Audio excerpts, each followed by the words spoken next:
Assalamualaikum warahmatullahi wabarakatuh.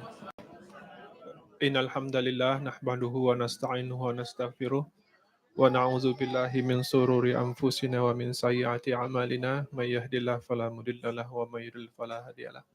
Alhamdulillah em, kita berkumpul pada malam hari ini melanjutkan kegiatan tarawih disusul dengan tausiah setelah tarawih. Kemudian insya Allah Ustadz Budi Ashari akan melanjutkan tema topik workshop yang tadi sudah disampaikan semenjak pagi hari. Mungkin sedikit rekap, ada 2 sesi yang sudah dijalani pada hari ini. Sesi pertama tadi pada pagi sampai siang, Ustadz Budi menjelaskan mengenai keberhasilan tokoh-tokoh Islam di masa lalu dari berbagai macam sisi. Kemudian pada sesi yang kedua, Ustadz Budi menjelaskan model pendidikan yang diterapkan pada zaman Rasulullah sehingga bisa menghasilkan kejayaan-kejayaan yang disebut pada sisi yang pertama. Kemudian banyak sekali pertanyaan-pertanyaan terkait dengan sesi yang kedua, bagaimana kita bisa mencontoh pendidikan Rasulullah tersebut, dan harus kita break jam 3.30 tadi, sehingga diputuskan pada malam hari ini kita akan melanjutkan topik tersebut dengan lebih mendalam, yakni bagaimana pendidikan Rasulullah dari melihat usia ke usia. Jadi misalnya dari sejak lahir sampai usia 2 tahun, kemudian dari 2 tahun sampai 7 tahun, dan selanjutnya. Baiklah, marilah kita pusatkan perhatian, kita ikhlaskan semua niat kita untuk mendapatkan pelajaran yang terbaik. Insya Allah, Ustaz, silakan. Bismillahirrahmanirrahim.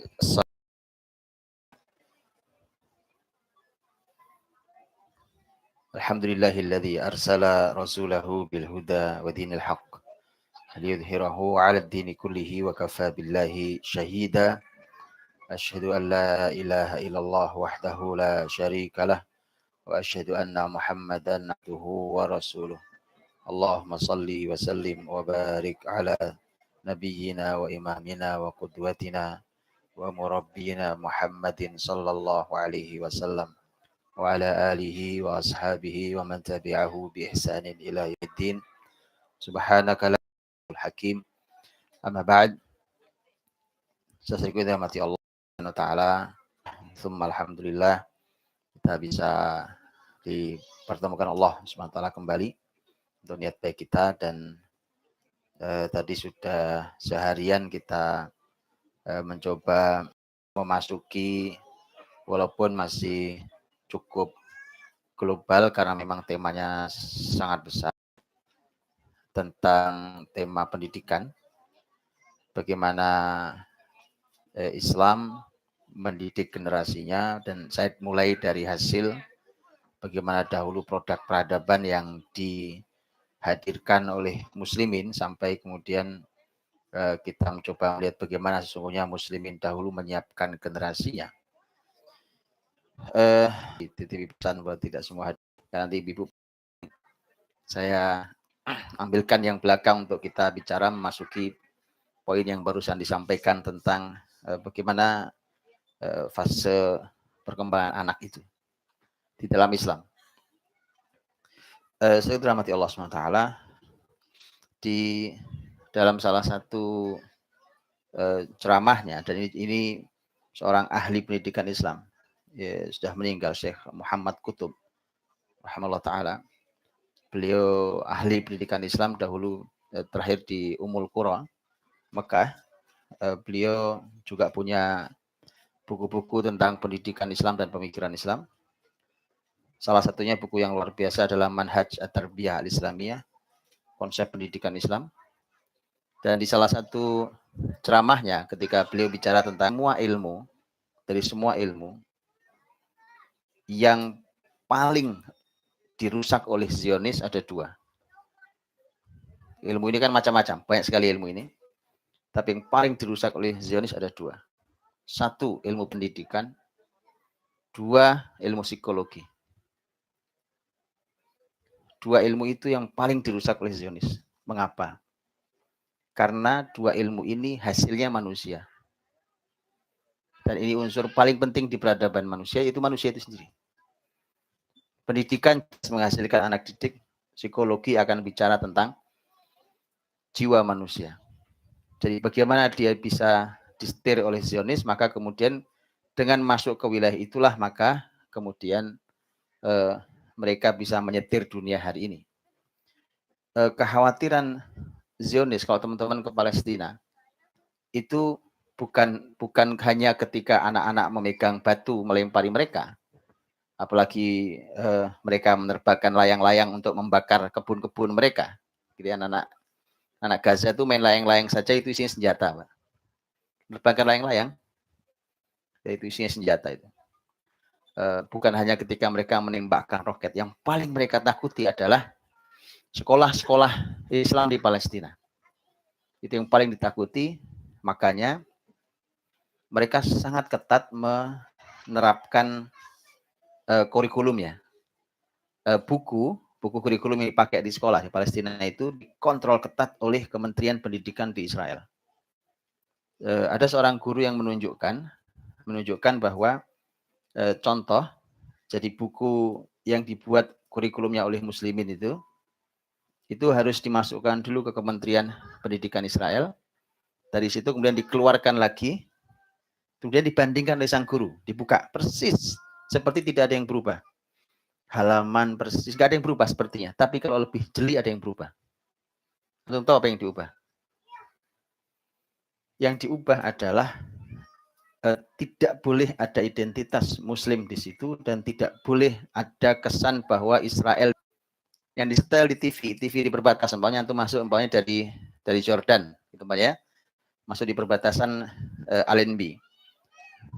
Begitu antum masuk ke situ, ada TV, tayangan TV, antum akan melihat jadi orang-orang Palestina, ibu-ibu berjilbab, kemudian anak-anak mudanya, kemudian mereka bercerita alangkah nyamannya mereka bekerja di rumah sakit, di sekolah-sekolah Israel, segala macam itu ya. Itu tayangannya. Itu kan. Jadi di luar mereka ingin mengemas diri bahwa ini sebenarnya kita ini bersama-sama. Sama damai segala macam. Jadi teman-teman, pendidikan itu yang paling dirusak. Berikut psikologi, ilmu psikologi. Seperti psikologi kapan-kapan kita boleh bicara, ya. Tapi kita hari ini bicara tentang tema pendidikan. Semakin kita dalami, kita semakin tahu bahwa Zionis bermain di wilayah itu dengan sangat kuat, seperti kalimat Syekh Muhammad Qutb rahimahullah ta'ala. Baik, teman-teman rahmati Allah.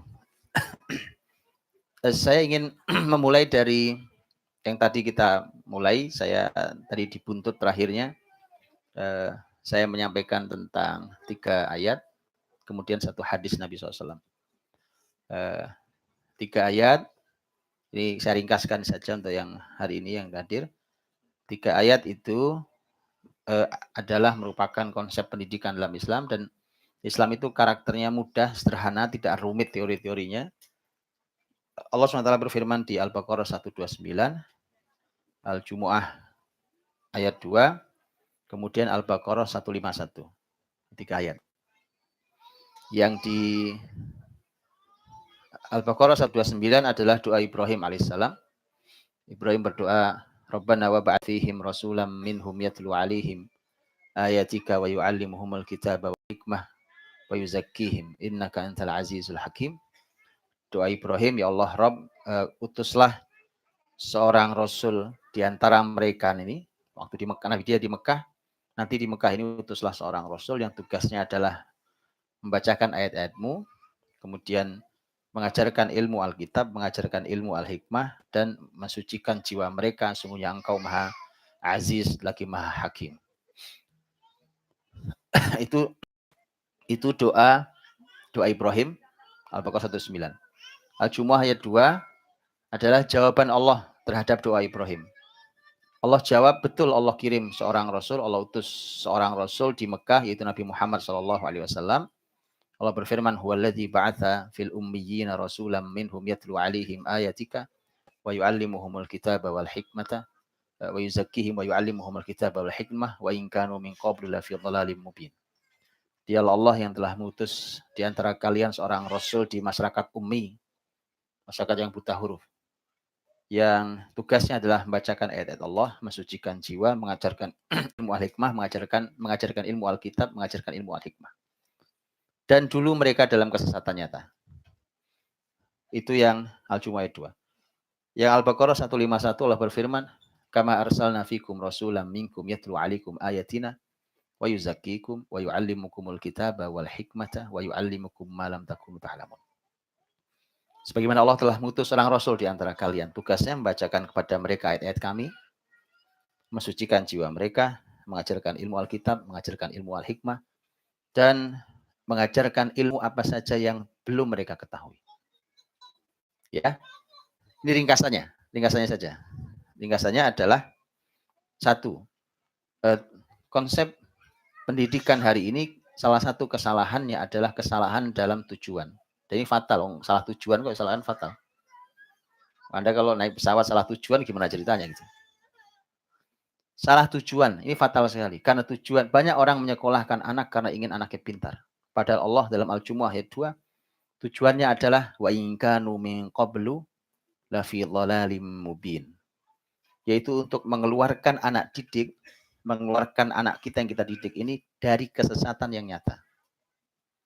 Maka hari ini karena tujuan sampaikan, karena tujuannya pintar, maka lahirlah orang pintar tapi sesat.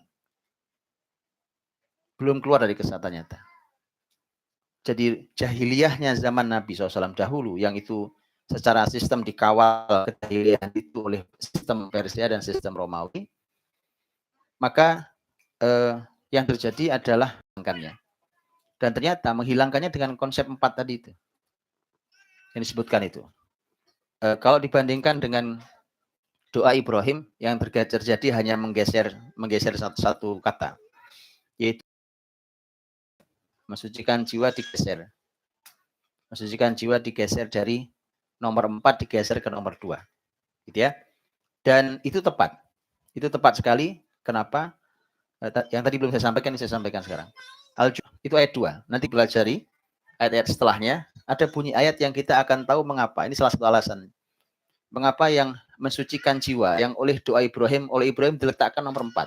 Tanya, membacakan ayat, mengajarkan ilmu Alkitab, mengajarkan ilmu Al-Hikmah, mensucikan jiwa. Ini doa Ibrahim. Oleh Allah yang mensucikan jiwa digeser ke nomor 2. Kemudian diturunkan. Terakhir Al-Hikmah. Jadi membacakan ayat, mensucikan jiwa, mengajarkan ilmu Alkitab, mengajarkan Al-Hikmah.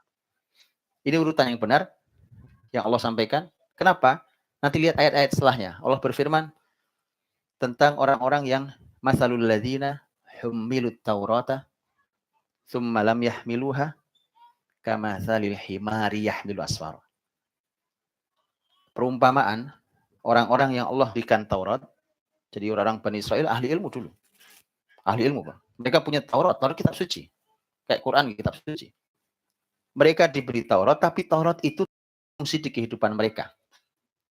Perumpamaan mereka seperti keledai. Keledai yang memanggul, membawa lembaran-lembaran ilmu.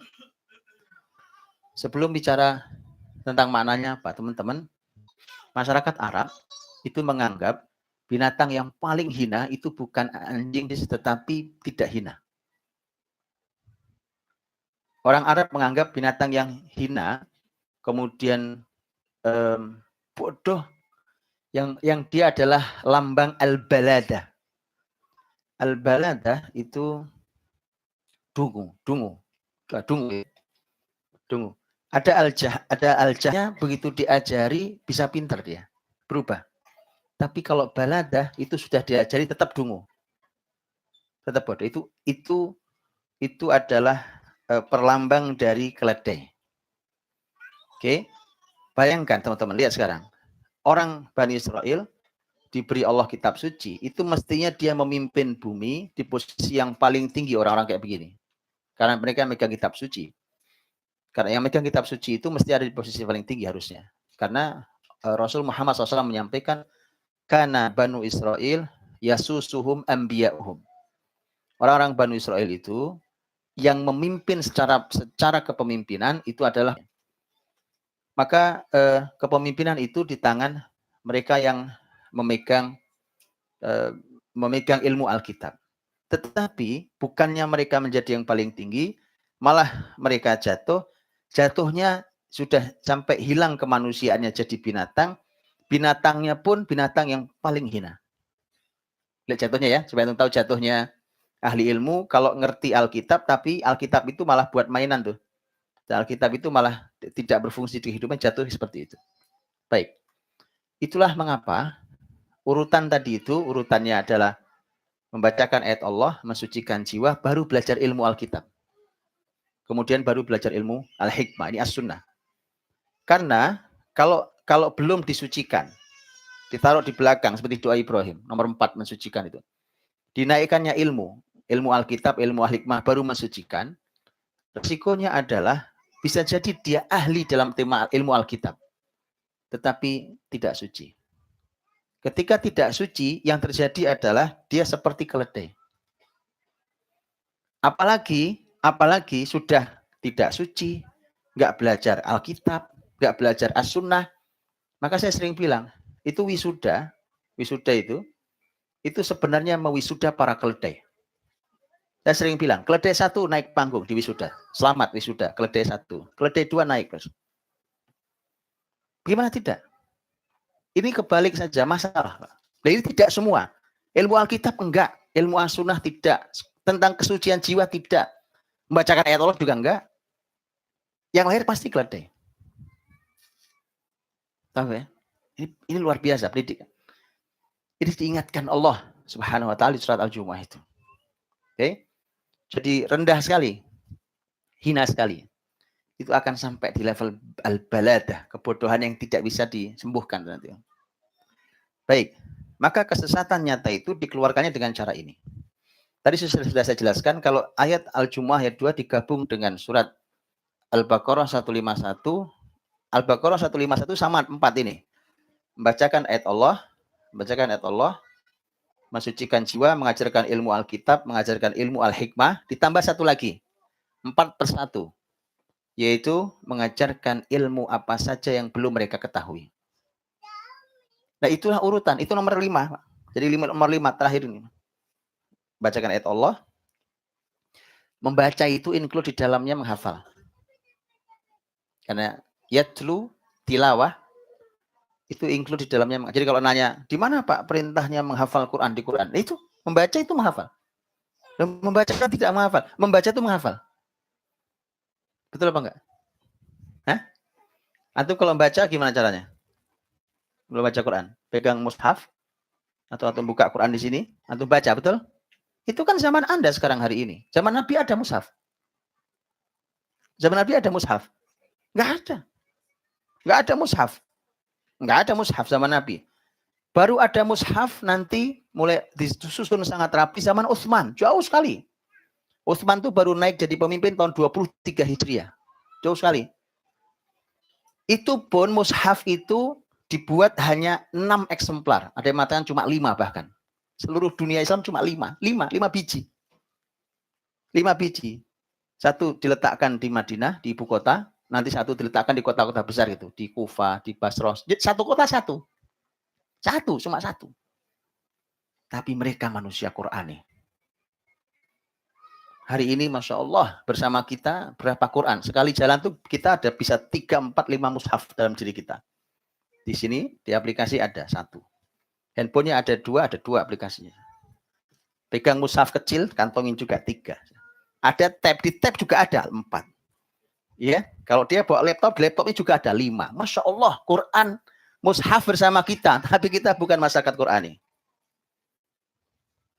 Allah musta'an. Mereka dulu tidak baca Quran. Bagaimana cara bacanya? Menghafal. Maka membaca itu di dalamnya include menghafal.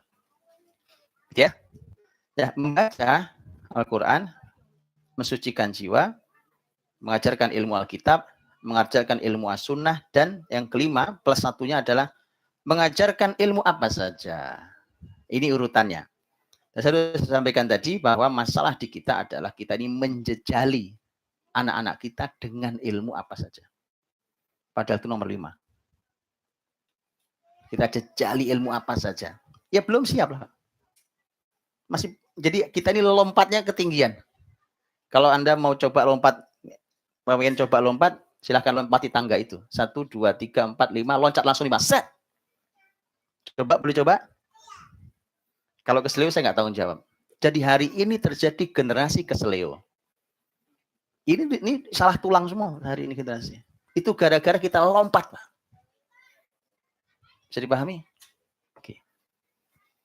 Nah, itu buntutnya tadi, tema tadi. Kemudian hadis Nabi SAW tadi kita sampaikan, dan itu merupakan sebuah konsep yang luar biasa yang hari ini di konsep pendidikan anak itu dianggap salah satu ilmu yang paling dikagumi adalah ilmu tentang fase perkembangan anak.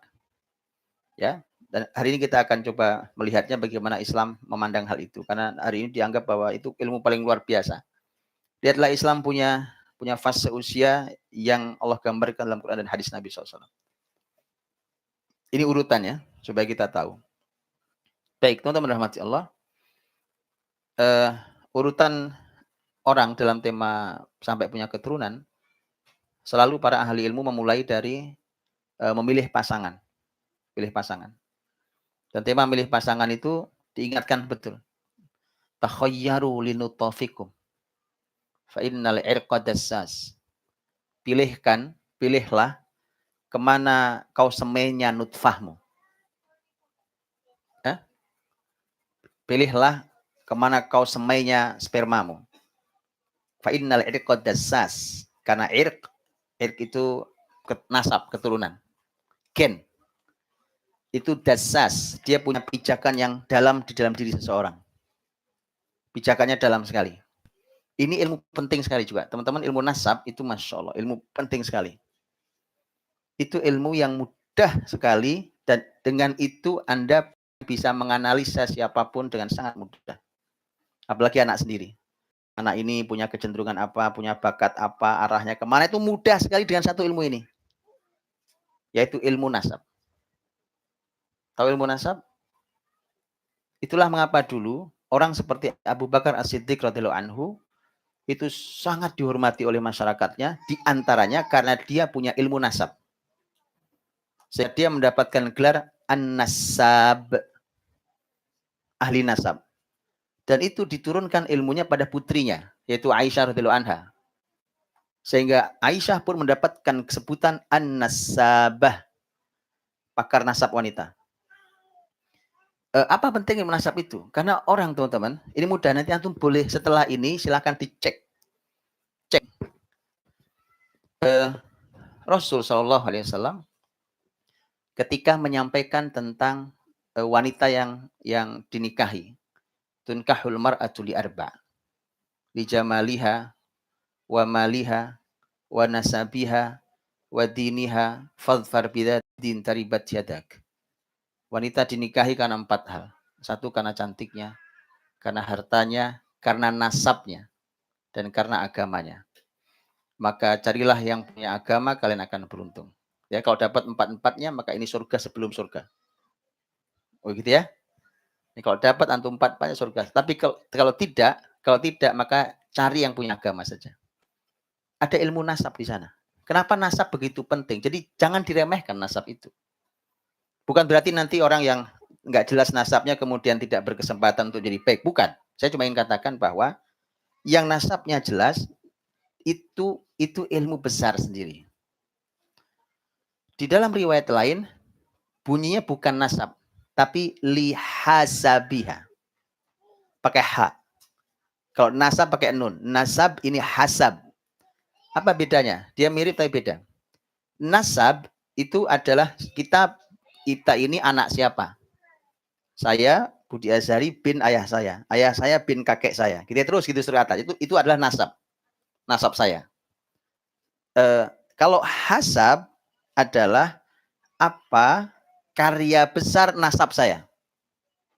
Jadi saya tanyakan ke ayah saya, ke kakek saya, terus ke buyut saya. Begitu saya lihat, oh ternyata nasab saya itu rata-rata mereka adalah umpamanya seorang pemimpin. Oh ternyata seorang ilmuwan. Oh ternyata mereka ini rata-rata adalah seorang pebisnis yang sangat dermawan, umpamanya. Maka itu namanya hasab. Karya besarnya apa? Itu teman-teman, di dalam tema pernikahan, terutama untuk menikahi wanita, itu penting ditimbang. Nabi sampaikan. Dan itu, tema itu, nanti kalau Anda pengen tahu anak-anak kita, anak-anak Anda nih, mudah sekali caranya. Anda cek nasab ke atas. Suami istri cek nasabnya ke atas. Anda lihat. Hasabnya ada di anak-anak kita. Gampang? Bisa ya? Makanya pernah tidak ada PR sekolahan ngecek nasabnya? Ada nggak? Pernah nggak? Loh, ada, harusnya ada, Pak. Saya di sekolah saya selalu cek nasab anak-anak. Loh, itu ilmu paling mudah. Betulan teman-teman. Anda, mohon maaf, sekali lagi saya mohon maaf. Bahkan Anda tidak perlu ngundang seorang psikolog untuk menganalisa tentang kecenderungan, bakat, apa. Boleh aja, silakan aja diundang. Tapi Anda tidak, bahkan subhanallah, dimudahkan dalam Islam ilmu ini. Mudah sekali Anda menganalisa kemana bakat anak ini. Karena tadi, al-irq dassas, bahwa nasab hasab orang itu bekas pijakan dalam dirinya sangat kuat. Sangat kuat. Jadi kalau tadi nasabnya kepemimpinan, anak ini punya jiwa kepemimpinan. Nasabnya ternyata ilmuwan, punya jiwa sebagai seorang ilmuwan. Begitu seterusnya ya, dicek nasabnya. Kalau ada dalam dirinya, itu dipantik sedikit, itu langsung nyala besar. Ya. Yang lain bisa meniru dia, tapi harus berjuang sekuat tenaga karena nggak ada dalam dirinya. Bisa. Tapi perlu berjuang luar biasa. Kayak ada dalam dirinya, itu cuma dicolek aja, itu langsung nyala dia. Paham? Baik. Itulah mengapa selalu ada pembahasan tentang memilih pasangan itu. Jadi memilih pasangan itu memang bukan asal. Dan sekali lagi teman-teman, nggak cukup tema cinta itu. Nggak cukup, beneran. Kenapa? Cinta. Cinta. Ya kan? Iya. Sangat tidak cukup, teman-teman ya. Cinta itu bagian sangat penting di dalam rumah tangga. Sangat penting. Dan itu ada pembahasan sendiri. Rasul Muhammad membahas tentang cinta. Para sahabat membahas cinta. Mereka jatuh cinta. Mereka punya cinta. Ya, mereka diayun oleh cinta. Para ulama menulis buku-buku cinta. Oh iya, ulama-ulama itu pakar-pakar fikih, tafsir, hadis. Mereka juga nulis buku cinta. Dan pembahasan cintanya luar biasa. Luar biasa pembahasan cinta. Saya biasanya punya majelis, namanya majelis cinta. Cinta, saya ngumpul sama anak-anak muda. Jadi santri-santri saya yang umurnya sudah balik kemudian terus ke atas sampai terusnya SMA segala macam. Saya bilang daripada kalian cuma ngumpet-ngumpet, ya kan, ngumpet-ngumpet kemudian suka pacaran apa itu nggak menarik. Sini, saya ajari sekalian tentang cinta. Duduk sini. Sini, saya ajari tentang cinta. Betulan. Saya punya majelisnya. Sini. Kenapa? Karena cinta itu sesuatu yang mahal. Tapi harus tahu caranya. Harus tahu bagaimana cinta itu. Karena cinta yang hari ini dipelajari itu cinta picisan murahan. Gitu ya. Coba apa indahnya cinta berakhir dengan bunuh diri, itu cinta indahnya apa? Ya kan? Lah itu Romeo dan Juliet. Terus indahnya apa gitu? Kisah begitu loh, indahnya apa? Gitu? Subhanallah ya. Kalau itu versi Eropa, versi Arab juga ada. Qais dan Laila. Laila Majnun. Tahu artinya apa Laila Majnun? Majnun Laila aslinya. Majnun Laila itu adalah laki-laki yang gila gara-gara Laila. Itu benar-benar gila, teman-teman. Benar-benar gila dia. Itu saking cintanya. Jadi dia pernah menciumi anjing. Ini salah satu ceritanya. Itu dalam syair panjang. Dia ciumi anjing kemudian dia bilang, bukan karena anjingnya, tapi karena anjing ini pernah melewati kampungnya Laila. Tak minum dulu saya.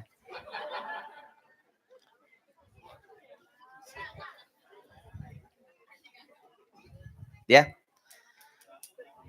Ya terus apa indahnya gitu loh. Apa indahnya? Sama saja kisah-kisah begitu itu ya. si namanya Kois. Itu Kois yang cinta sama Laila itu. Kois haji. Ceritanya gitu ceritanya. Begitu Kois haji dia mengadu pada Allah. Ya Allah, aku tobat dari semua dosa kecuali cintaku pada Laila. Cukup ya. Itu ada majelis sendiri tentang cinta nanti ya. Itu majelis saya dengan teman anak-anak saya, santri-santri saya. Ayo, saya ajari mereka. Ayo sini nak. Karena kau pasti punya cinta. Dan memang kau harus berumah tangga. Jangan saya ajari sini, kita ajarkan. Karena para ulama mengajarkan. Ulama nulis kitab tentang cinta. Ibnu Qayyim nulis buku Raudhatul Muhibbin, Taman Orang Bercinta. Bicara cinta detail. Imam besar Ibnu Hazm, ulama negeri Andalus, nulis buku Tauqul Hamamah tentang cinta. Satu buku sendiri tentang cinta. Cinta. Bukan cinta pada Allah, enggak. Cinta sama cinta. Itu ulama besar nulis gitu ya. Baik. Gitu ya, jadi tema milih pasangan ini tema besar sendiri, teman-teman, karena itu menjadi tempat disemainya nutfah. Baik. Begitu masuk fase kehamilan. Fase kehamilan itu nanti cara tahu hamil itu seperti apa, Anda harus membuka, ini gampang ilmunya. Di Quran itu ada kisah-kisah kehamilan. Ya, antum buka semua kisah-kisah kehamilan. Nah, di situ panduannya. Orang hamil itu harusnya ngapain? Tahu? Buka sendiri. Kan ada kisah kehamilan istrinya Imran. Ya, yang sudah kita bahas. Kisah kehamilan istrinya Imran. Istrinya Imran itu Anda tahu sendiri. Idh qalat imra'atu Imran rabbi inni nadzartu laka ma fi batni muharraran fataqabbal minni. Dia sambil hamil tuh dia bernazar. Ya Allah, semoga yang di dalam rahimku ini kelak menjadi hambamu yang mengabdi padamu di Baitul Maqdis. Itu doa sang bunda. Jadi bunda itu kalau hamil, anaknya banyak-banyak didoakan, kemudian diberikan visi. Visi. Di perut sudah ada visinya, coba. Ya, bukan diajari joget. Nanti begitu lahir joget ya. Kan sesuai dengan ini. Nah, celakanya, kita ditipu oleh sesuatu yang katanya ilmiah padahal tidak ilmiah. Diperdengarkan musik klasik. Tahu itu? Ya salam. Itu dulu katanya ilmiah. Begitu saya cek betul itu. Dari sekian literatur ternyata itu bukan ilmiah. Bagaimana dirusaknya generasi ini? Katanya itu menstimulus brain. Menstimulus otak janin. Yang terjadi merusak otak janin. Bahaya loh. Ini kalau kita cuma ngikut, ini panduannya, oke ya? Itu istri Imran. Nanti Anda kalau membaca kehamilan Maryam hamil dalam keadaan sedih. Dalam kesedih, fa'aja ahal makhadu ila jid'in nakhlah qalat ya laitani mittu qabla hadha wa kuntu nasyam mansiya. Waktu sudah mulai mules-mules kontraksi mau melahirkan itu, maka dia bersandar di pohon korma, kemudian berkata, ya Allah, andai aku mati sebelum ini lebih baik. Berharap mati saking sedihnya karena pertanyaan masyarakatnya itu memang sangat menyakitkan. Menyakit kali. Ya wajar, masyarakat nanya wajar, nggak ada suaminya, atau hamil. Ya kan? Jelaskannya kan susah. Bagaimana jelaskannya? Maksud dijelaskan bahwa tadi ada malaikat datang bilang, susah jelaskannya. Yang terjadi adalah maka dia ya sudah sedih ngadu sama Allah. Nah, hamil dalam keadaan sedih dilarang. Ini panduan-panduan nih. Nggak boleh, Bu. Nanti buka surat Maryam itu ya. Itu Allah menggambarkan tentang sedih cuma 1 ayat. Allah menggambarkan tentang hiburan untuk ibu yang sedih 3 ayat. Nanti buka ayatnya. Begitu sedih, kan digambarkan tadi. Sampai berharap mati loh sedihnya. Dan Masya Allah, ada penelitian tentang efek stres, tekanan, sedih pada ibu yang hamil ternyata berpotensi sangat besar pada cacat bayi ketika lahir. Loh, Quran loh Pak bicara nggak boleh sedih ibu itu. maka harus diupayakan. Ya, ibu-ibu kalau lagi hamil tolong jangan sedih, Bu. Ya, sedih normal biasa yang kecil-kecil aja. Tapi kalau sampai dalam tekanan stres yang jangan. Kasihan nih bayinya. Ya, dan bapak-bapak kalau ibunya lagi hamil tolong jangan bikin sedih. Gitu Pak, saat hamil. Itu panduan-panduan Qur'ani loh ya. Bayangkan hiburannya luar biasa. Saya sampaikan agak lebih sedikit detail. Karena ayat setelahnya mengatakan fanadaha min tahtiha alla tahzani. Qad ja'ala rabbuki tahtaki sariyah. Maka tiba-tiba ada suara dari arah bawahnya. Jadi kan dia duduk di ketinggian pohon korma, bersandar di pohon korma, kemudian di bawahnya itu ada lembah. Maka ada suara dari bawah. Nah, suara dari bawah itu ulama tafsir beda pendapat. Oke, di antaranya saya sampaikan salah satu pendapat yang ada itu adalah suara malaikat. Suara malaikat, kemudian suara itu mengatakan Allah tahzani, kamu jangan sedih. Penting itu, ya.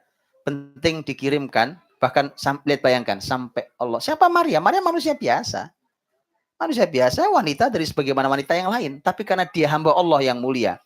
Kalau dia hamil lagi sedih, Allah kirim malaikat untuk menghiburnya. Jangan sedih, Maryam. Bayangkan, ibu-ibu waktu hamil sedih, masalahnya malaikat nggak datang, itu masalahnya. Makanya Anda harus pandai menghibur diri gitu ya.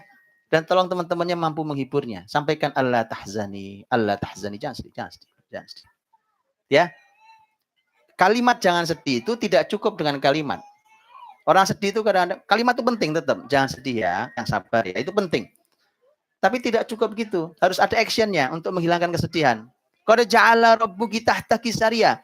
Itu Allah, Tuhanmu, sudah membuatkan sungai di bawah itu. Anak sungai itu ada air sungai jernih sekali di bawah. Gitu ya. Jadi di bawahnya itu lihat, itu sungai itu. Itu Allah ciptakan untuk kamu. Sampai segitunya untuk hibur ibu hamil.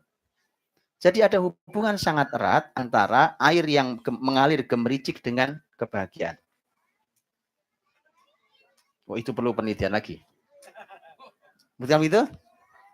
Iya. Luar biasa, teman-teman. Quran ini, Quran.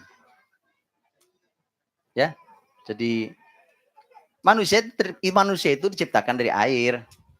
Sehingga tidak aneh manusia ini tidak bisa jauh dari air. Bahkan kalau sedih pun harus dihibur pakai air. Masya Allah, itu ayat itu. Coba lihat ayat setelahnya. Dihibur lagi ayat yang berikutnya. Ayat yang kedua untuk hiburan. Wahuzzi ilaiki bijid'in nakhlah tusaqit aliki rutaban janiyah. Itu pohon dari itu pohon kuncang-kuncang. Dorong-dorong. Supaya berjatuhan rutop yang masak. Rutop. Korma yang lembut sekali sebelum yang matang, yang kalau yang kita makan itu sudah tamar namanya. Rutop itu yang sebelum yang lembut sekali ya, tahu ya? Manis sekali lembutnya. Itu banyak sekali ilmunya. Saya coba tanya.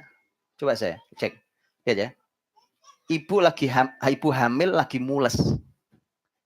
Terus pohon kurma diguncang-guncang. Kira-kira gerak nggak itu pohonnya, Bu?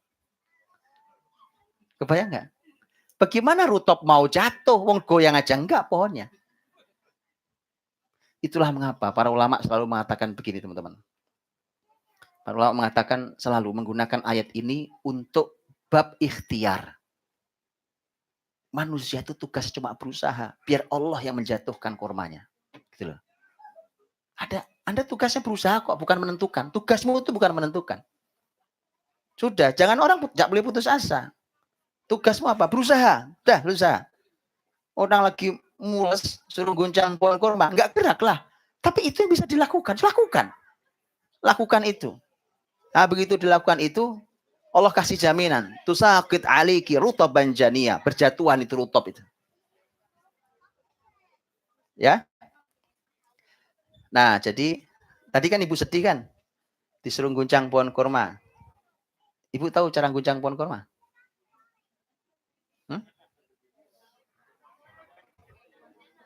Nah, pohon korma tuh kan kayak pohon korma. Sekarang wahuzi itu kan diguncang-guncang gitu. Bukan, saya cuma bilang gini ke teman-teman, ini iseng aja. Ibu yang lagi hamil itu sekarang kan pada senam hamil. Kenapa nggak antum ciptakan senam hamil, namanya adalah senam mengguncang pohon korma? lahiran loh ini. Saya bercanda tapi serius. Serius. Betulan Pak ini. Makanya iya. Oke, Ibu dapat inspirasi? Oke ya. Ibu-ibu yang paham Pak, kita kan. Oke, begitu korma berjatuhan mau diapakan? Fakuli washrobi waqarri aina. Makanlah, itu yang jatuh makan itu. Washrobi, minumlah. Itu ada air yang digemericik, itu bisa diminum langsung. Waqarri aina, dan senangkanlah hatimu. Buatlah matamu berbinar-binar bahagia. Jadi ada hubungan sangat erat antara bahagia dengan korma. Diganti semboyannya ya. Jadi makan korma untuk Anda bahagia. Itu Quran.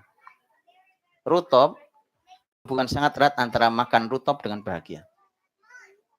Oh, Masya Allah kan? Iya. Fakuli washrabi waqarri aina. Waqarri aina.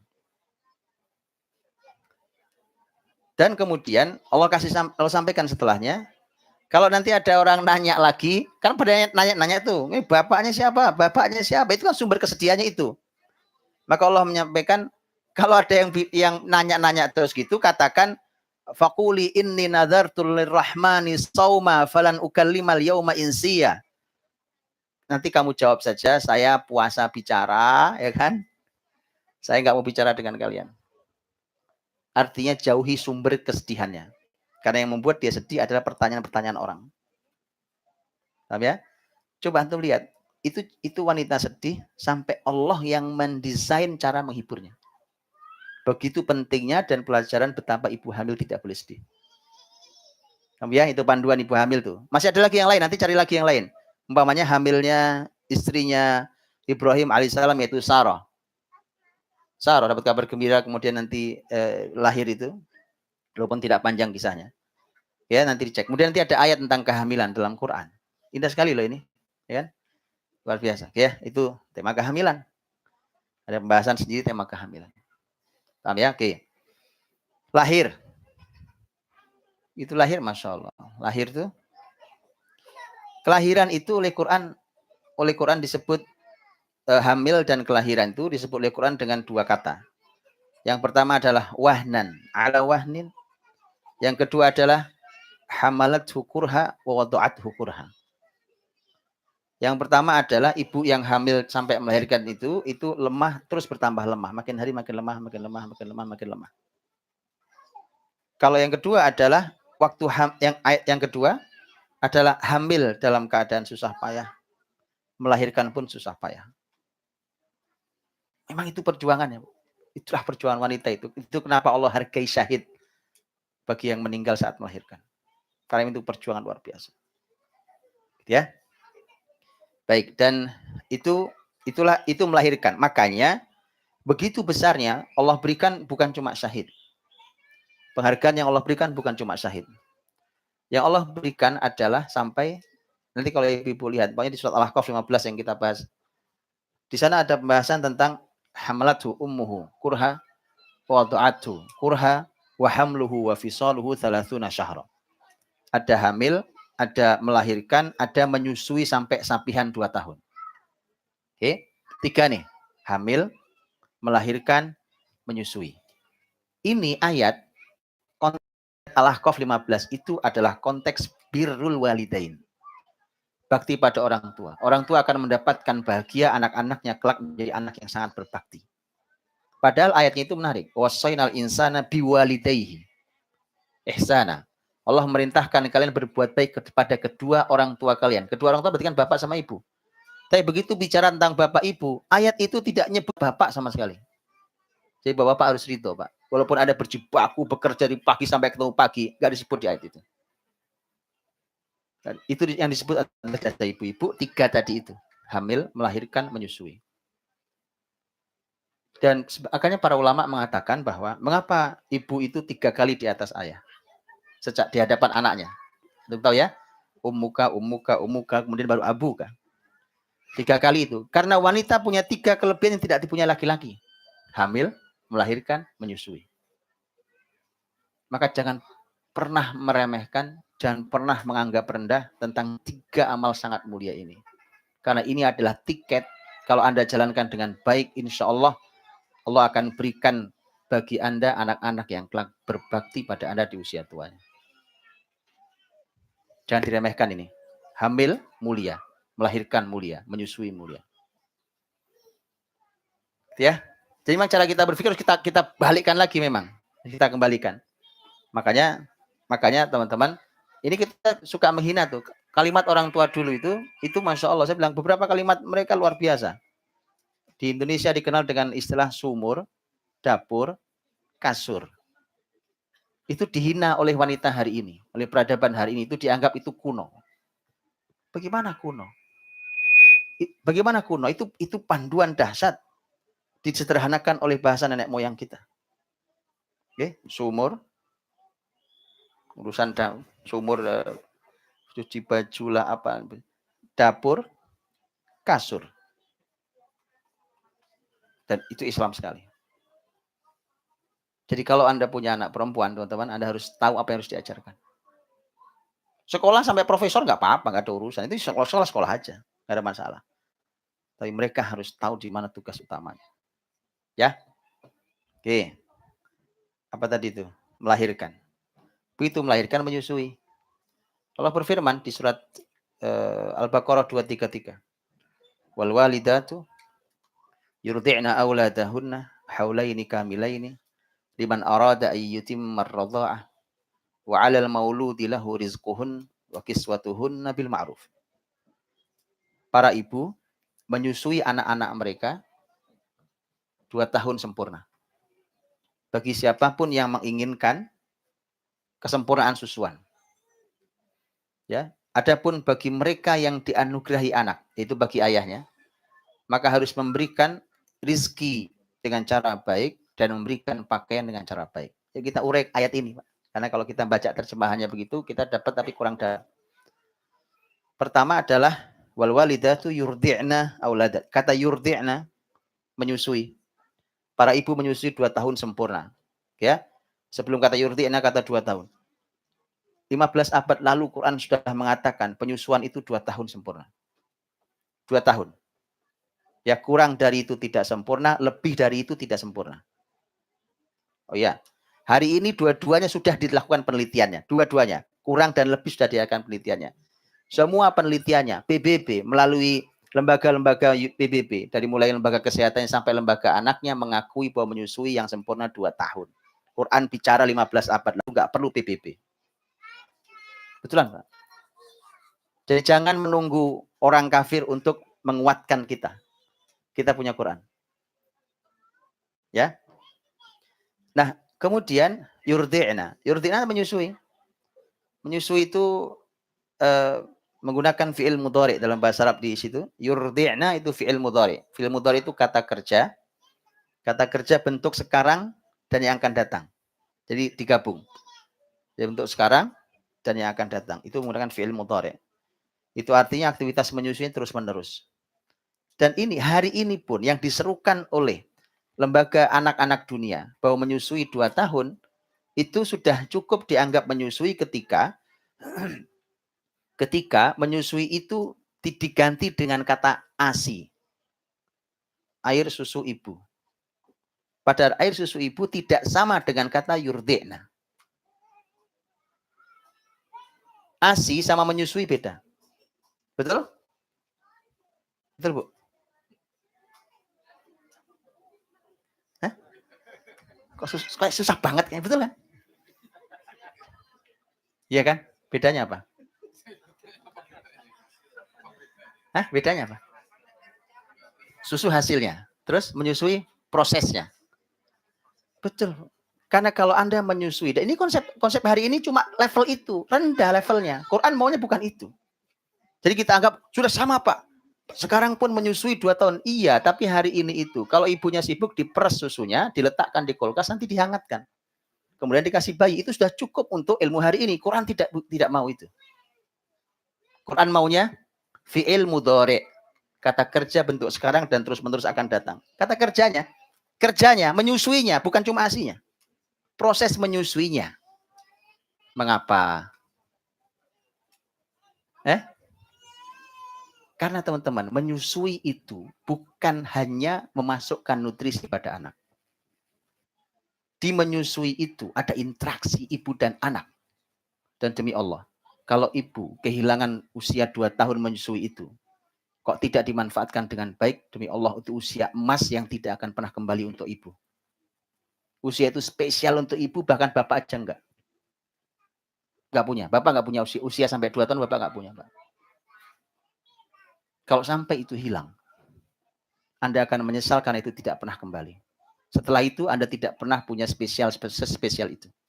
Ibu itu. Disitulah Anda akan leluasa, puas untuk memasukkan semua hal yang Anda mau pada anak yang Anda susui.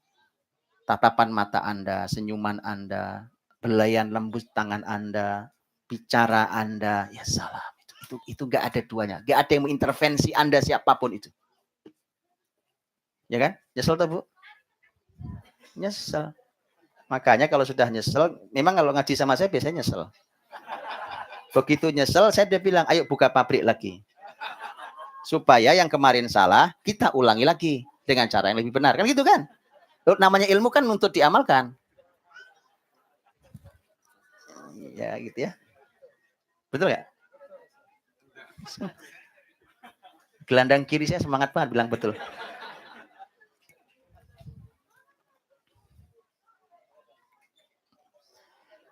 Ya, itu contoh, Bu. Jadi Masya Allah. Itu baru yurdi'na. Auladahun haulain kamilain liman arada. Tiba-tiba domir, kata gantinya berubah. Gitu ya. Oh, itu cara ngaji Quran ya. Antum mau saya dalami di sini atau mau saya terusin? Karena ini panjang. Ya, nanti tadaburi lanjutannya. Ayatnya sudah saya tunjukkan di tadaburi, nanti kalau nanti Allah kasih usia kita bisa jumpa lagi. Gini. Oke lah, itu pembahasan. Nanti tugas ayah waktu usia menyusui itu apa, di ayat itu adanya. Wa 'alal mauludi. Tugasnya ada 3 tadi. Liman arada ayyuti marradha. Kemudian wa 'alal mauludi lahu rizquhun wa kiswatuhun. Ya, itu bacalah ayatnya. Ya, ada baca. Jadi tugas bapak itu tugas kebijakan, tugas memfasilitasi nutrisi, kesehatan bundanya, dan tugas memberikan pakaian yang baik. Itu tugas ayah. Tapi aktivitas menyusui itu tidak ada yang bisa mengintervensi bunda. Itu Allah khususkan waktu untuk Anda, hanya untuk ibunda. Karena begitu selesai sapihan, teman-teman, begitu selesai menyapih, maka usia dari 2 selesai itu, masuk ke 3 itu, sampai usia 7 tahun, wah itu sudah mulai masuk ayah. Karena sudah lepas dari Anda. Lihat bagaimana prosesnya. Anak ada dalam rahim bundanya. Dia ada di dalam tubuh bundanya. Begitu dia keluar, itu enggak Allah lepas. Tidak. Masih ditempelkan di susu bundanya. Paham? Enggak langsung lepas. Tapi pelan-pelan begitu menyusui, begitu menyapih susuan, lepas dia. Mulai dilepas pelan-pelan. Lihat bagaimana tahapan luar biasa. Begitu dilepas, ada ayah di sana yang menerimanya. Maka mulailah masuk ayah, ibu mulai masuk di dalam mengasuh di usia 3 sampai 7 tahun. Oke ya. Ini saya lewati, ini perlu pembahasan sendiri. Kenapa 7 tahun? Kenapa batasnya 7 tahun? Karena Rasul bersabda. Ya, fase perkembangan anak itu dalam Islam, Masya Allah. Kata Rasul bersabda. Kata Nabi SAW, muru auladakum bis salati abna 7 sinin wadribuhum 'alaiha abna 10 sinin wa farriqu bainahum fil madaji'. Ajari anakmu, perintahkan anakmu sholat umur 7. Pukul anakmu kalau 10 tahun belum sholat. Dan pisahkan tempat tidurnya. Oke, ada 7, ada 10. Ya, 7, para ahli ilmu menyebut ini adalah awal tamyiz. Awal usia tamyiz. Tamyiz itu artinya kemampuan memilah. Kemampuan memilah. Kemampuan membedakan. Ini pahit, ini manis, ini panas, ini dingin, ini baik, ini tidak baik, ini bahaya, ini manfaat. Anak 7 tahun sudah harus bisa. Jadi kalau nanti kita punya anak 7 tahun kok belum bisa memilah, itu ada yang salah tuh, Pak. Ya, kalau sampai ada yang nggak bisa memilah di 7 tahun, ada yang salah di sebelumnya berarti. Ya. Karena anak sudah mulai bisa memilah, artinya dia sudah mulai bisa memakai akalnya dengan lebih baik. Dia bisa memilah dengan akalnya. Di saat itulah maka perintah utama dan pertama yang wajib adalah sholat itu masuk. Di saat seperti itu. Tamyiz, masuklah sholat. Sholat masuk itu tugas Anda memerintah. Banyak pembahasan tentang tema di sini. Tentang usia 7 tahun. Dan itu usia mulai diperintah. Kalian tahu perintah ya, teman-teman tahu perintah ya? Perintah itu ya perintah. Ayo nak sholat. Ayo zuhur. Ayo ke masjid. Itu perintah. Nanti ada pertanyaan tentang bagaimana sebelum 7 tahun. Itu ada pembahasan sendiri. Ya, tapi perintah itu 7 tahun. Nah, para ahli ilmu mengkiaskan, menyampaikan. Apakah juga di umur 7 itu anak mulai diperintah untuk ibadah lain seperti puasa Ramadan ini contohnya? Ya? Sebagian ahli ilmu mengatakan iya. Karena tidak ada ayat dan hadis yang khusus tentang kapan anak mulai diajari puasa, maka dikiaskan dengan hadis itu. Karena hadis itu adalah memerintahkan tentang kewajiban besar yaitu sholat. Maka ini juga kewajiban besar yaitu puasa. Diperintah iya, tapi baru latihan tentu. Sebagaimana mereka baru latihan sholat. Namanya baru latihan sholat teman-teman ya kadang jalan, kadang mogok, kadang nggak sholat, kadang sholat di awal waktu, kadang sholat sudah mau akhir, kadang ada sholat jamak takdim, jamak takhir ya kan. Namanya juga latihan, namanya baru latihan. Tapi Anda harus perintah, terus perintah. Jadi maka puasa dikiaskan ke situ. Agak berbeda pembahasannya tentang pakaian. Ada pembahasan tentang kapan anak perempuan mulai diajari berpakaian hijab. Ini ada ilmunya teman-teman, bukan cuma semangat doang. Ada ilmunya, dibahas oleh para ulama. Ya. Apakah disamakan dengan ini atau tidak disamakan dengan ini? Ya, oke. 7 tahun, itulah mengapa Quran mengatakan tentang sholat.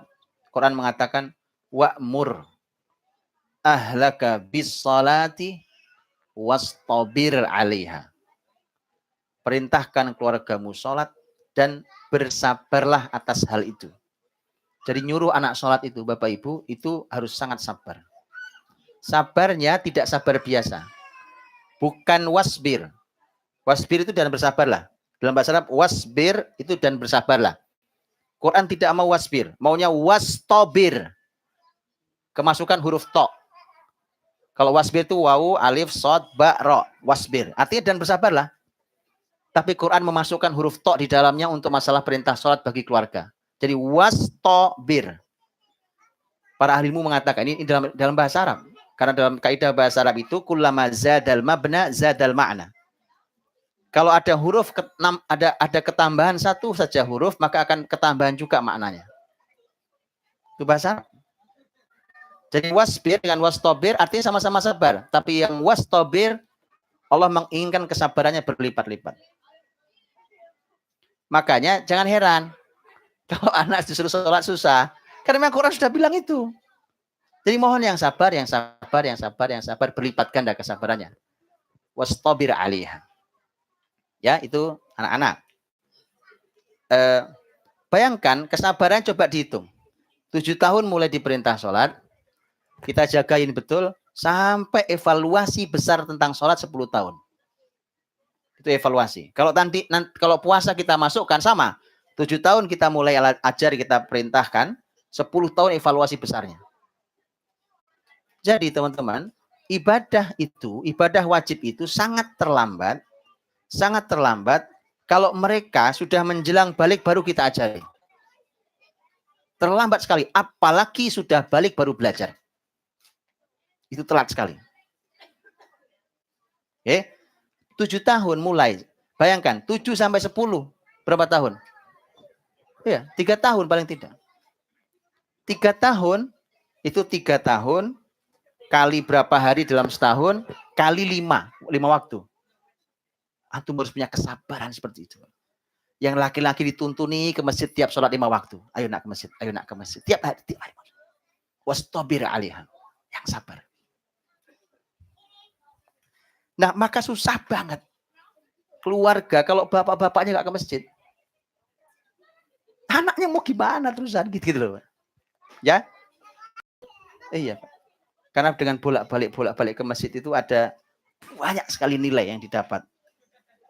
Loh gimana? Baru duduk asar tadi, baru sholat asar, baru juga duduk di rumah aktivitas aktivitas. Tahu-tahu adzan lagi, Allahu Akbar, maghrib lagi. Berangkat lagi ke masjid, pulang ke rumah, baru juga ngapain, tahu adzan Allahu Akbar, isya lagi. Balik lagi ke masjid. Bayangkan itu yang sebenarnya salah satu targetnya adalah rajulun qalbuhu mu'allaqun bil masajid. Yang dimau dia bolak-balik. Begitu hidup sepanjang hidupnya 5 waktu di masjid itu supaya dia menjadi orang yang hatinya digantung di masjid. Mu'allaq itu digantung. Jadi gini, maksud digantung. Kita karena masjid urusan laki-laki yang sebenarnya lebih utama. Bapak ini nanti habis ini kita keluar dari masjid. Tapi Anda tahu hati Anda ketinggalan di sini. Digantung di masjid sini. Ini hati-hati teman-teman semua ditempel di sini. Kalau sudah seperti itu teman-teman, Anda akan selalu merindukan masjid. Karena Anda tahu hati Anda nggak Anda bawa. Hati Anda ada di masjid, digantung di masjid. Dan saya sudah bicara masjid kemarin panjang lebar. Kalau laki-laki betah di masjid kayak kemarin itu. Bisa pahami. Makanya peradaban di situ mulainya. Ya, di situ nyangkut, masuknya di situ. Makanya Allah berfirman. Surat An-Nur 35, 36, 37. 36 fi buyutin adzinallahu an turfa'a wa yudhkara fiha ismuhu yusabbihu lahu fiha bil ghudwi wal asal rijal. Jadi yang ke masjid itu laki-laki. Laki-laki itu spesial memang tema masjidnya. Rijalul la tulhihim tijaratu wala bai'un an dzikrillahi wa iqamis salati wa ita'iz zakati yakhafuna yawman tataqallabu fihil qulubul absar. Kaum laki-laki itu. Ya. Dan itu saya sering bilang juga, kalau mau nyari mantu Anda harus cari yang ada di masjid. Kok mantu absen di masjid, nggak pernah ada di masjid, coret dari calon mantu. Itu bukan laki-laki. Karena yang laki-laki sejati itu adalah yang mampu ke masjid. Kadang teman-teman kita ini jagoan bela diri. Wah itu gym itu rajinnya minta ampun, badan keker-keker. Tapi ke masjid nggak kuat. Jalan kaki ke masjid nggak kuat, lemes dia. Iya. Makanya yang laki-laki sejati, rijal, teman-teman, kata rijal artinya apa? Laki-laki kan? Di dalam bahasa Arab, kata rijal, jamak dari kata rojul, itu terkandung di dalamnya kata rujulah. Akar katanya rujulah. Tahu rujulah? Rujulah itu artinya dalam bahasa Indonesia jantan. Tahu jantan? Bukan cuma laki-laki, karena ada laki-laki yang tidak jantan. Paham ya? Jadi terkandung di dalam kata rijal, itu ada kata rujulah. Jadi kalau Anda ingin, putri Anda ingin mendapatkan laki-laki yang jantan, itu yang rajin ke masjid. Tuh, itu orang dahsyat. Ya, itulah mengapa orang yang hatinya tergantung di masjid kelak dilindungi Allah di hari kiamat, tidak ada perlindungan kecuali perlindungan Allah Subhanahu wa taala. Habis waktunya. Ya. Baik, itu sambil kita lewat-lewat saja itu ya. Jadi masuklah 7, masuk sampai tema 10. 10 itu evaluasi besar-besaran memang. Cek betul. Jadi harus cek sholatnya. Sampai kemana sholatmu nak? Dicek itu. Setelah dijagain 10 tahun berhenti sejenak, cek. Sholatnya dicek, puasanya dicek. Itu ibadah-ibadah besarnya dicek. Di 10 tahun. Nanti karena di 10 tahun ada tema baru yang dimasukkan. Lihat bertahapnya dalam Islam.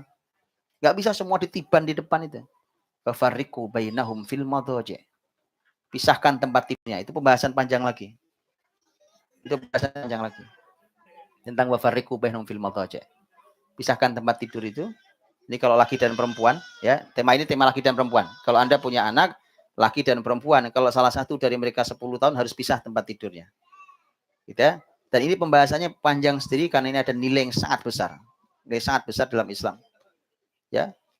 Selain dia mempertegas kelaki-lakian dan keperempuanannya, di sana juga ada pembahasan tentang tarbiyah jinsiyah. Yaitu pembahasan tentang pendidikan seksual. Dan seterusnya, itu pembahasan panjang sendiri. Ya. Nah, kalau sudah 10 itu, maka artinya ibadah-ibadah wajib itu sudah mulai masuk di sana. Ya. Kayak pokoknya tema berpakaian Islami, perempuan berhijab umpamanya gitu ya. Itu kalau di dalam madhab Syafi'i itu kapan anak perempuan mulai diajari berhijab? Kalau di madhab lain itu ada sebutan angka usianya. Tapi kalau di madhab Syafi'i unik kalimatnya. Itu tidak berdasarkan usia. Karena bisa jadi keadaan beda-beda. Kan kalau pakaian itu kan tujuannya menutupi aurat. Ya, di antaranya menutupi aurat yang paling penting. Maka dalam madhab Syafi'i, kapan anak perempuan mulai diajarkan menutup hijab, memakai pakaian hijab? Jawabannya adalah indama tushtaha. Ketika dia mulai diminati. Ya, temannya mulai senang lihat dia kan gitu, teman-teman laki-lakinya mulai senang lihat dia, mulai kelihatan cantiknya apa. Berapa usia jadi menjadi bisa jadi malah kurang dari karena bisa berbeda-beda.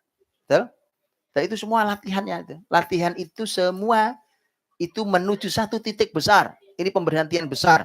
Yang itu menjadi evaluasi besar buat kita apakah kita berhasil didik anak atau ada yang salah sebelumnya, yaitu ketika mereka balik.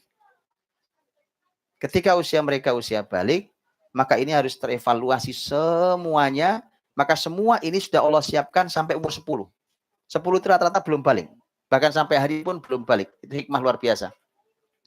Padahal balik lebih cepat hari ini. Dulu zaman Nabi 15 tahun, hari ini bisa 12 tahun, 13 tahun, bahkan kurang dari 12 tahun. Sudah balik. Ya, karena memang terlalu cepat matangnya fisik anak-anak. Itu dikarenakan apa yang masuk dalam dirinya. Apa yang dipandangnya, apa yang didengarnya, dan seterusnya. Yaitu karena lingkungan yang rusak, maka balik lebih cepat. Tadi saya sudah katakan waktu workshop. Saya menduga, wallahu alam, kalau zaman ini kembali menjadi baik, dugaan saya balik anak-anak akan kembali 15 tahun. Dan itu zaman yang sangat siap. Usia segitu nyaman Pak, 15 tahun. Karena kalau sudah balik itu kalau sampai meninggalkan ibadah sudah dosa loh. Sudah dosa sendiri loh. Bayangkan kalau 15 tahun kan masih punya waktu panjang kita menyiapkannya. Dari 10 saja, kita masih punya 5 tahun loh. Untuk ke 15, betul ya? Sangat cukup waktu kita untuk menyiapkan. Nah kalau 12 tahun balik, Masya Allah. Mepet banget persiapan kita. Sementara kita nggak ngerti cara menyiapkan dan terlalu santai. Bagaimana sudah? Sudah baliknya lebih cepat, kita cenderung santai menyiapkannya. Zaman Nabi disiapkan dengan begitu matang, padahal baliknya masih 15 tahun. Ya, itu PR-nya. Nah, 15 tahun atau berapa ini, usia balik itu usia kita memberhentikan, mengevaluasi besar-besaran tentang di mana posisi kita sebagai orang tua, apakah kemarin pendidikannya sudah benar atau tidak, dia sudah bertanya. Karena anak itu kalau sudah balik, teman-teman, sudah sama kayak kita. Kita ini bapak ibunya orang dewasa, balik. Sudah balik. Balik itu sudah sama kayak kita. Yang lebih dahsyat lagi ada. Di surat An-Nisa ayat 6. Allah Subhanahu wa taala berfirman, "Wabtalul yatama hatta idza balagun nikah fa in anastum minhum rusdan fadfa'u ilaihim amwalahum." Anak itu, anak terutama sebenarnya, ujilah anak-anak itu hingga ketika mereka mencapai usia nikah. Usia nikah usia berapa? Usia nikah usia berapa? Hatta idza balagun nikah. Itu ayatnya. Jelas kalimatnya. Mereka mencapai usia nikah. Usia nikah usia 20 tadi ceritanya. Itu di workshop sana itu. Itu harapan. Usia nikah itu usia berapa?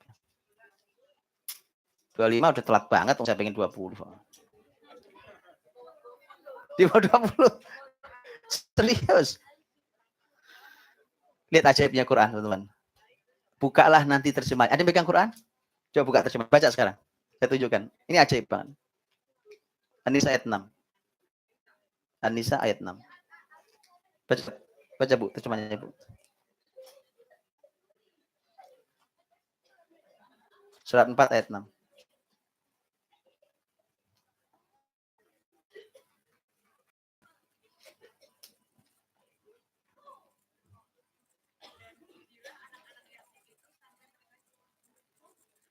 Sampai mereka cukup umur untuk menikah. Ada yang lain nggak terjemahannya? Sampai mereka sama semua. Sampai mereka mencapai cukup umur untuk menikah. Itu umur berapa menikah? Oke. Bapak Ibu, kalau gitu nanti tugasnya membuka tafsir. Saya kasih sekarang.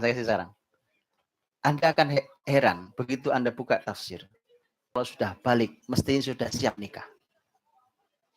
ilmunya, kesiapan, kematangan psikologisnya, segala macam. Makanya supaya kita tahu betapa jauhnya pendidikan kita hari ini. Itu kan nikah. Kenapa Quran tidak mengatakan kata hingga ketika mencapai usia balik? Kan bisa. Karena Allah yang memberikan pelajaran kepada kita. Nah, terus gimana kan? Dan jangan heran. Dulu betul-betul zaman sahabat ada yang nikah umur segitu. Usia Fatimah radhiyallahu anha. Menikahkan dengan Ali bin Abi Thalib radhiyallahu anhu. Berapa? 16 kurang dikit. Usia tidak lama setelah balik. Itu putri manusia terbaik. Dan Fatimah menjadi salah satu dari 4 wanita terbaik di dunia di akhirat. Anda bisa bayangkan. Setahun berikutnya punya anak Hasan. Artinya setahun berikutnya siap jadi bunda. Ya salam. Di mana kita dengan pendidikan hari ini kayak begini modelnya? Itu loh Pak maksud saya. Betapa kacaunya pendidikan hari ini. Oke ya, siap ya? Ya, ini mukotimah lah, nggak apa-apa. Bismillah. Buka-buka ayatnya, minta ampun sama Allah. Ya Allah nih ilmu kita nggak cukup. Yes, kita minta ampun selama ini kok begini ya, ternyata kita nggak ada panduannya. Betapa lengkapnya panduan Quran itu. Tadi saya belum bergeser dari Quran. Saya baru berputar di sekitar Quran. Kita belum masuk ke kitab-kitab ulama, belum masuk itu. Arti Quran begitu luar biasa panduan itu. Ya, kita minta ampun ya Allah, ampuni dulu didik anak kok ternyata nggak ngerti selama ini. Sejauh itu ternyata. Sejauh itu. Dari itu amanah kita. Pantas Quran kita dengan Quran sahabat sama. Quran kita dengan Quran tabiin sama. Tapi mereka memimpin bumi, kita nggak ngapain hari ini. Kita begini-begini saja gitu. Ya karena kayak begitu memang itu keadaannya. Bismillah ya. Bismillah. Bismillah ya Allah, bimbing kita, ampuni kita. Anak-anak jadinya begini saja. Saya biasa minta maaf ke anak-anak saya. Kalau memang saya kok salah dalam mendidik, saya bukan ayah yang sempurna. Ya. Saya maaf. Ya. Jadi kalau salah didik ya minta maaf sehingga jadi cuma kayak begini karena kesalahan ayah dan bunda. Ya. Kan yang salah minta maaf itu mulia. Ya. Begitu ya. Kok ditutup pengajian dengan nyesek, gimana ceritanya nih? Nggak apa-apa ya. Karena kebesaran itu bermula dari kegundahan. Kalau saya pulang dari Melbourne, berhasil membuat Bapak Ibu gundah, berarti saya sukses. Ya, Anda tahu, Rasul Muhammad SAW mendapatkan wahyu bermula dari kegundahan 3 Ramadan. Apa yang membuat Nabi naik ke Gua Hira? Satu jawabannya, kegundahan. Gundah melihat umatnya. Gundah melihat kejahilian yang ada di sekelilingnya. Ya, maka kemudian Nabi mengasingkan diri karena kegundahannya orang baik di tengah masyarakat rusak. 3 Ramadan dalam hitungannya, kemudian mendapatkan wahyu. Iqra bismi rabbikal ladzi khalaq, setelah solusi cahaya datang dimulai. Ya. Makanya ini kegundahan yang positif. Maka tadi saya bilang kalau saya pulang dari sini berhasil membuat Bapak Ibu gundah, saya berhasil, alhamdulillah. Karena itu akan mudah-mudahan menjadi energi yang membuat kita masuk ke dalam Quran. Karena panduan itu ada di situ. Ya, wallahualam bishawab. Mudah-mudahan ada bisa kita hikmahnya walaupun selesai sempurna tapi tidak. Mengingat waktu, kita buka sesi tanya jawab hanya untuk 2 pertanyaan mungkin. Ya. Assalamualaikum warahmatullahi wabarakatuh, Ustaz. Assalamualaikum warahmatullahi wabarakatuh. Ini sebetulnya pertanyaan yang tadi mau saya tanyakan pas workshop, cuman karena banyaknya antusias peserta jadi nggak sempat saya bertanya. Ustaz, bagaimana cara yang paling efektif untuk memotivasi anak-anak untuk belajar Al-Quran ini? Ini dalam konteks yang baik-baik, Ustaz, yang menghafal Quran dan macam-macam. Apakah bisa diiming-imingi dengan sesuatu hadiah atau apa, atau ada alternatif yang lebih bagus dari itu? Mungkin itu aja. Ya, teman-teman rahmati Allah, pendidikan itu ada 2 hal yang di semua bab pendidikan ada 2 hal yang harus Anda pegangi. Harus Anda lakukan di semua hal. Di semua. Lagi ngapain nih? Lagi ngajari sholat, lagi ngajari puasa, lagi ngajari baca Quran, lagi ngajari matematika, lagi ngajari akhlak, lagi menanamkan adab, lagi apapun. Ada 2 hal yang harus Anda selalu pegang. 1, keteladanan. 2, doa. Pegangi dua hal itu di semua lini. Satu, keteladanan. Dua, doa. Berdoalah pada Allah SWT, minta agar dimudahkan anak kita belajar. Setiap sujud titipkan, sematkan doa untuk anak-anak. Selipkan doa di setiap sujud kita. Tidak untuk mereka dimudahkan Allah untuk belajar Al-Quran Karim. Yang Allah mudahkan pasti mudah semuanya. Ya, itu doa. Yang kedua, keteladanan. Ini penting. Keteladanan itu artinya Anda harus ngasih contoh ke anak-anak. Kalau anak-anak disuruh ngafal, Anda harus ngafal. Ya. Kalau Anda suruh anak-anak rajin baca Quran, Anda harus rajin baca Quran. Itu tidak usah Anda suruh, anak-anak akan ikut Anda. Kalau Anda lebih berani, lebih bagus lagi. Saya kasih lebih berani. Yaitu, bilang ke anak-anak, nak, yuk sekarang kita lomba. Fastabiqul khairat dalam menghafal Quran. Ayah, bunda, kamu. Bismillah. Kita mulai bareng yuk. Start bareng mulai. Bismillah. Udah lomba setiap hari. Nanti 1 bulan ke depan kita laporan. Sampai mana? Saya jamin kita kibarkan bendera putih.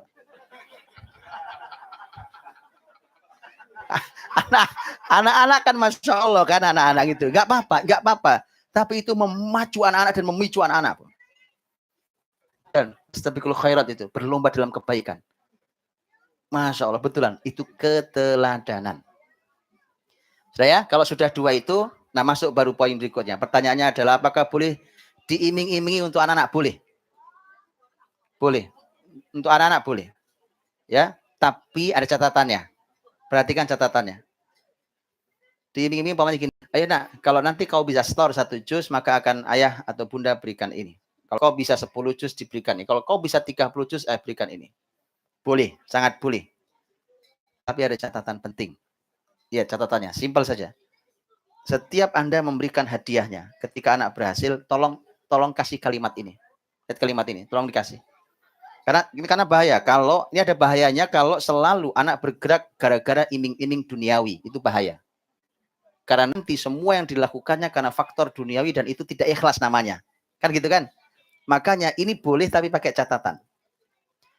Kalimatnya begini kalau bisa. Begitu Anda sampaikan ini ya, Anda ucapkan terima kasih, berikan penghargaan dengan lisan dan pujian, berikan doa yang paling tulus atas prestasi dia menghafal 1 juz di bulan ini. Gitu pokoknya. Begitu Anda berikan, kemudian Anda bilang, nak, ini yang ayah bunda berikan ini tidak ada apa-apanya dibandingkan dengan janji Allah yang Allah telah sediakan untuk kamu. Pahala, kemuliaan, apa yang kelak akan kau dapat sebagai ahli wa khassatu. Sebagai keluarganya Allah dan orang khususnya Allah Subhanahu wa taala. Supaya mereka tahu bahwa hadiah ini nggak ada artinya buat mereka. Ini cuma hanya sedikit saja dibandingkan apa yang Allah siapkan untuk kamu. Setiap Anda ngasih, saya nitip kalimat itu saja. Ya. Tolong dilakukan dan nanti Anda akan melihat efeknya. Kapan-kapan ketemu saya, laporkan ke saya. Saya mau dengar efeknya. Ya, gitu. Wallahu a'lam bishawab. Dari Ibu mungkin ada pertanyaan?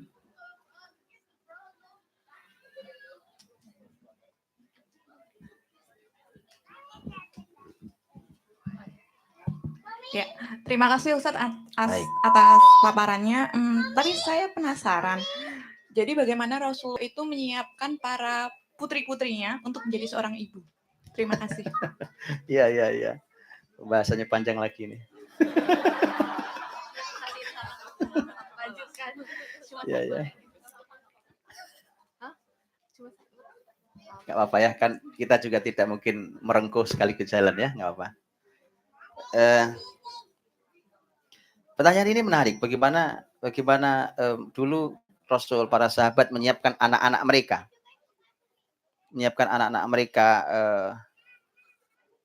menyiapkan generasi mereka sehingga mereka sangat siap di usia masih seawal-awal.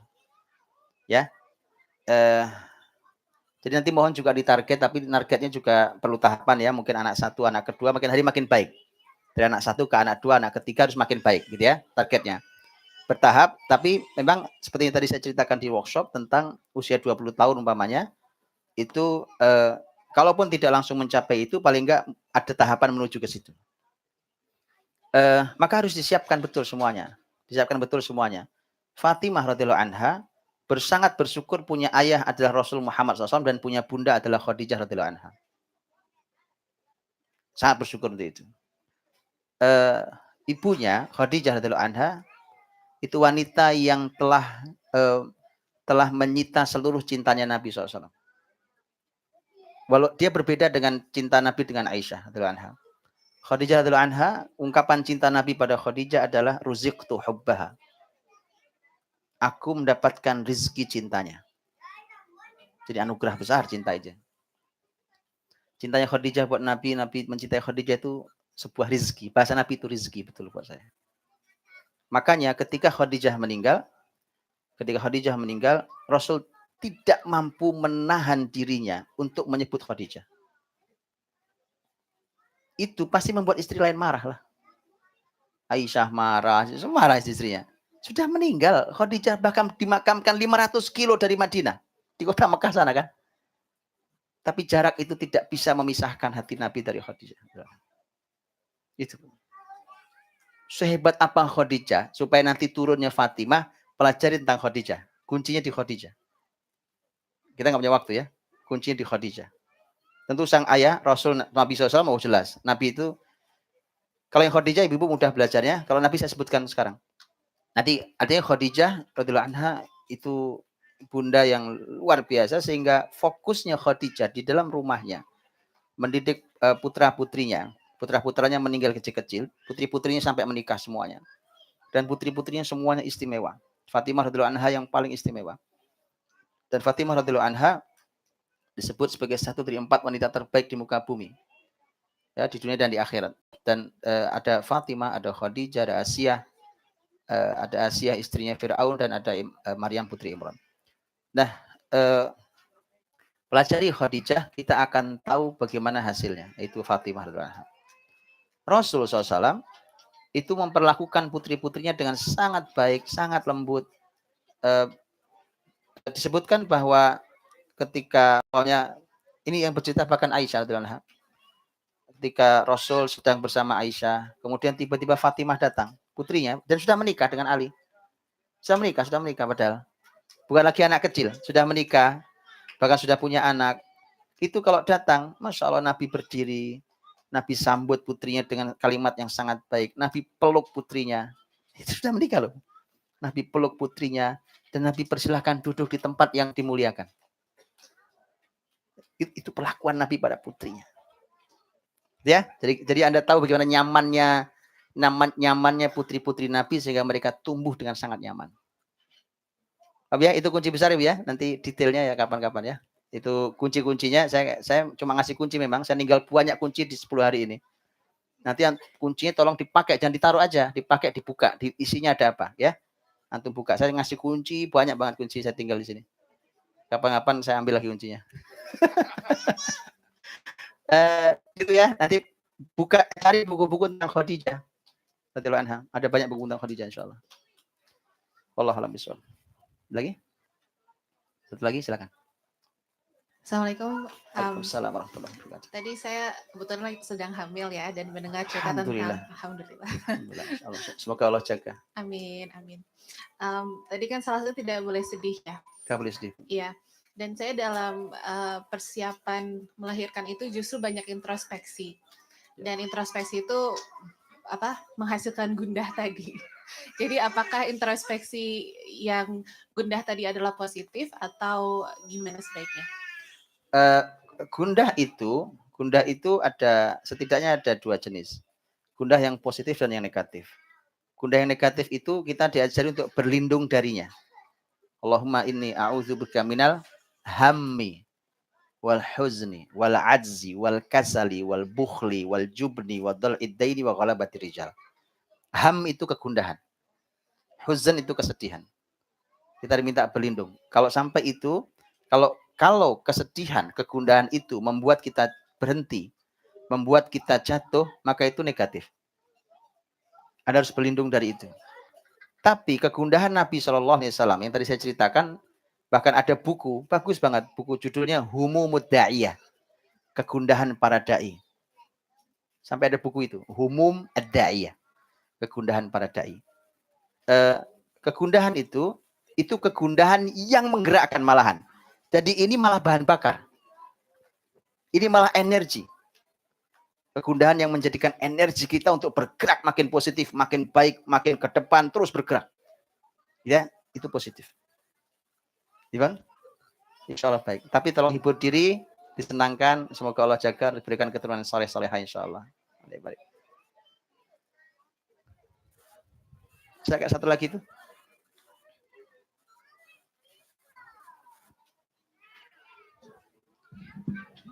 Assalamualaikum. Saya numpang tanya, kalau misalkan mendidik anak, batasan apa yang kita harus keras atau tegas, atau batasan mana sampai kita masih mentolerir kenakalan mereka, entah ketidakdisiplinan mereka dan sebagainya. Terima kasih. Baik, terima kasih. Judulnya hukuman dalam rumah tangga. Berarti jam 12 baru selesai nih. Hukuman dalam pendidikan Islam judulnya. Dalam pendidikan Islam. Gimana jawabnya ya? Meringkasnya gimana dalam 2 menit?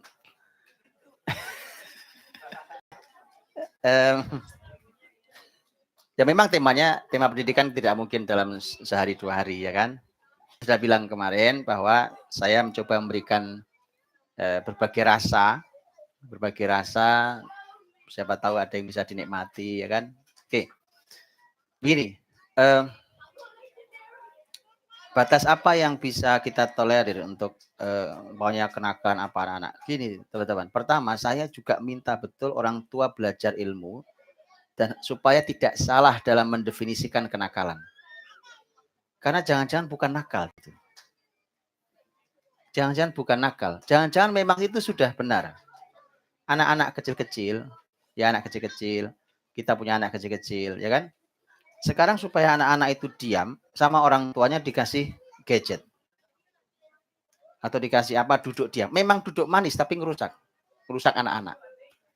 Kalau ini Anda tarik, Anda sembunyikan, tidak ada juga game segala macam, tidak ada, anak-anak tidak mungkin diam. Dia akan terus bergerak di rumah, ya kan?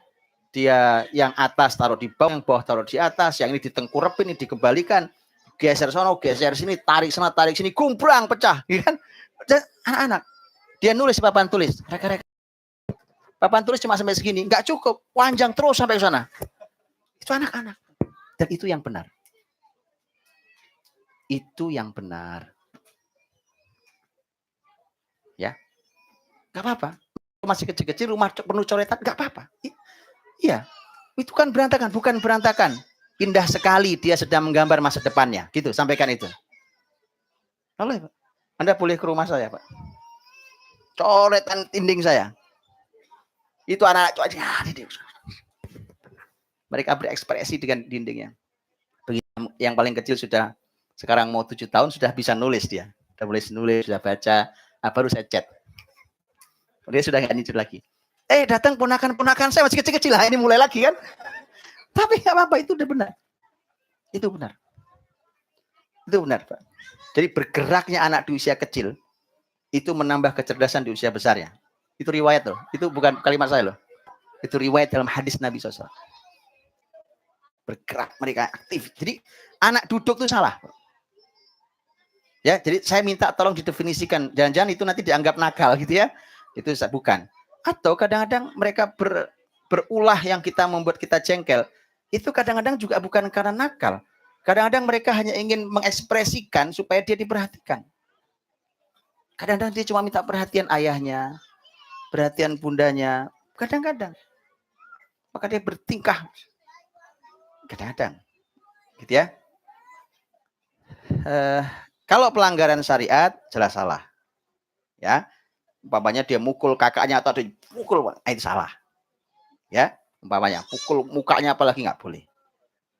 Atau dia mengambil hak orang lain tanpa izin, tidak boleh. Jadi pelanggaran syariat jelas. Cuma cara menerapinya juga harus bijak, harus tahu caranya. Gitu ya, itu singkat kata begitulah, Novi itu. Sulit saya menginikannya. Tapi insya Allah mudah-mudahan yang sedikit manfaat. Allah. Baik, terima kasih banyak Ustadz Budi Asari. Luar biasa animo dari jamaah mengenai topik pendidikan ini, Ustadz. Mungkin informasi untuk seluruh jamaah, Ustadz Budi insya Allah bersama kita tinggal besok. Jadi insya Allah kalau tidak salah hari Senin ya Pak ya, akan kembali ke Indonesia. Jadi Ustadz Budi akan bersama kita hanya dalam 2 sesi besok. Jadi setelah Asyar jam 3 sampai waktu berbuka, kemudian tausiah tarawih. Oleh karena itu harus kita manfaatkan sebaik-baiknya sisa waktu Ustadz Budi ini di Melbourne, insya Allah, dengan mengambil pelajaran dari beliau, insya Allah. Ada 2 pengumuman sebelum saya tutup. Yang pertama, untuk jamaah yang pulang, kalau bisa untuk membawa sampah yang